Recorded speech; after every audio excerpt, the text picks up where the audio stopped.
अंतर्राष्ट्रीय अहिंसा दिवस और महात्मा गांधी की जयंती 2 अक्टूबर को पूरे देश में मनाई जाएगी। इसके लिए शहर के गांधी स्मारक निधि में विशेष तौर पर कार्यक्रम का आयोजन किया जाएगा, जिसमें सुबह से प्रभात फेरी और सर्वधर्म प्रार्थना के अलावा 10:30 बजे से अन्य कार्यक्रम भी होंगे। कल 2 अक्टूबर है, कल गांधी जयंती है। सारा विश्व अहिंसा दिवस के रूप में मनाता है। और छतरपुर में तो हमारा सौभाग्य है कि गांधी आश्रम में जहाँ हम सब खड़े हैं, तो कल गांधी आश्रम में गांधी जी का तो सबसे पहले होता सर्वधर्म प्रार्थना, क्योंकि हम सब एक हैं, मानव मानव एक समान है। इसी को लेकर हमारा कार्यक्रम है। तो हम सभी धर्मों के लोग और सभी संप्रदाय के लोग एक साथ सर्वधर्म प्रार्थना करेंगे और सुबह फिर हमारी 7 बजे प्रभात फेरी होगी। प्रभात फेरी घूमते हुए रघुपति राघव करते हुए पुनः गांधी आश्रम में ही समापन होगी और 11 बजे हमारा श्रद्धांजलि के साथ में ही मंची कार्यक्रम होगा। जो हमारे शहर के गणमान्य नागरिक हैं, बच्चे हैं, बड़े हैं, सब अतिथि यहाँ होंगे और सब अपनी बातों को यहाँ पर लोगों के सामने रखेंगे। गांधी जी को लेकर क्या कहेंगे आप? किस तरह से स्वावलंबी को लेकर आप भी अनुसरण कर रही हैं? गांधी जी का सबसे मूल बड़ा सिद्धांत था कि सर्वोदय का सिद्धांत, जो अंतिम व्यक्ति का सिद्धांत है, उस सिद्धांत को लेकर हम अपना जीवन जीते और कार्य कर रहे हैं। और स्वावलंबन के बिना जीवन अधूरा है। हर व्यक्ति का अपना निजी स्वावलंबन होना चाहिए, गांधी जी की मुख्य बात थी। किसान, मजदूर उनके सबसे महत्वपूर्ण थे, क्योंकि अंतिम आदमी के बिना हमारा देश और समाज अधूरा है। स्वावलंबी को लेकर भी दीदी आप स्वयं काम करती हैं, खेती किसानी करती हैं, और भी यहाँ पर कौन कौन सी चीज़ें गांधी जी से जुड़ी गांधी आश्रम में चलती हैं? गांधी जी के जो रचनात्मक कार्यक्रम है, उन कार्यक्रमों को लेकर हमारे कुछ कार्यक्रम है। स्वावलंबन उसका मुख्य कार्यक्रम है और खेती से जुड़ा मुख्य खेती ही है।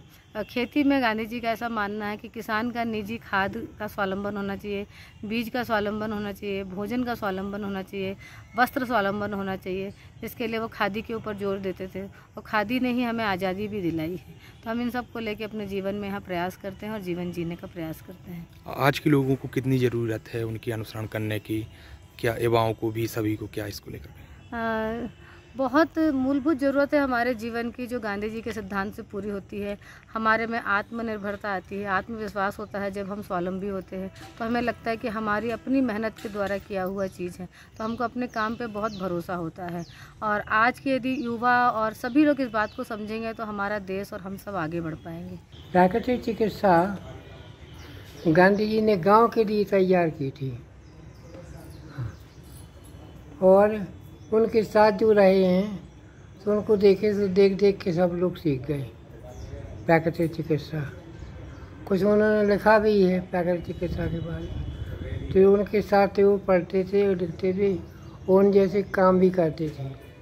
तो ऐसे प्राकृतिक चिकित्सा का विस्तार हो गया है यहाँ, ठीक है। और यहाँ पे बहुत डॉक्टर लोग आए, उन्होंने यहाँ से परीक्षा दी। इसका कलकत्ता में हेड ऑफिस, वहाँ किताब वहाँ जांची जाती हैं, वहीं से सब कुछ आता है उनका बन के, ठीक है। अभी वर्तमान में गांधी स्मारक निधि दिल्ली, वहाँ प्राकृतिक चिकित्सा समिति है जिम्मेदार, वो भी डॉक्टर तैयार करती हैं, उनका डिप्लोमा वगैरह।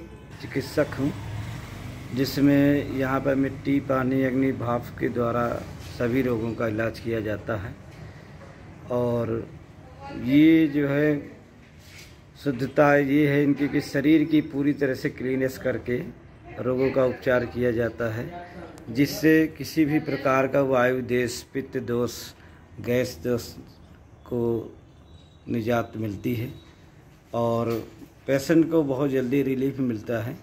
जो बाहर से एलोपैथिक खा करके आए हैं और बहुत सारा पैसा भी खर्च करके आए हैं, यहाँ तो नॉर्मल तरीके से 10 से 15 दिन में पूरी तरह से स्वस्थ होकर के वापस घर में जाते हैं और अपने आप को बहुत हल्का। गांधी जी का किस तरह से जुड़ाव था प्राकृतिक?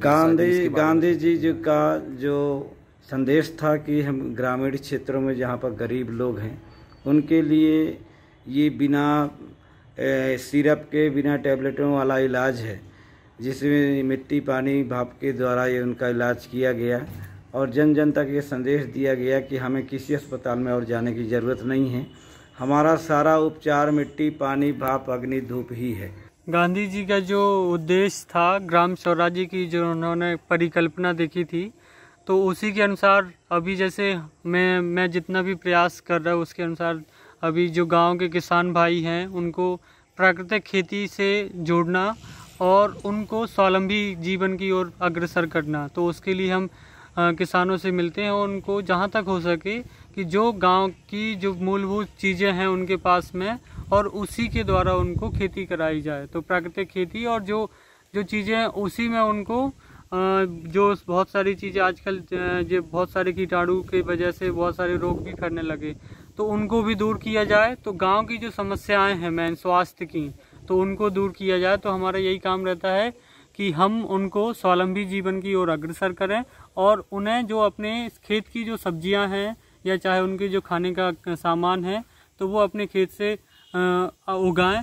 और हमने गांधी जी से यही सीखा है कि गांधी जी बरहमेश गांव में आपने देखा होगा कि जो भी काम करते थे उनका कहना था कि गांव से अगर स्टार्ट करेंगे तो हमारा जो शहर या देश या विश्व की बात है वो अपने आप पहुंच जाएगी वो बात। वास्तविकता ये है कि आप सब देखते हैं कि जो भारत आज एक युवा देश है, और जब युवा देश है तो युवा इस देश की धड़कन है, और युवाओं के बीच में हम अपने महापुरुषों के विचार लेकर यदि नहीं जाए तो ये हम लोगों की एक बड़ी नाकामी होगी।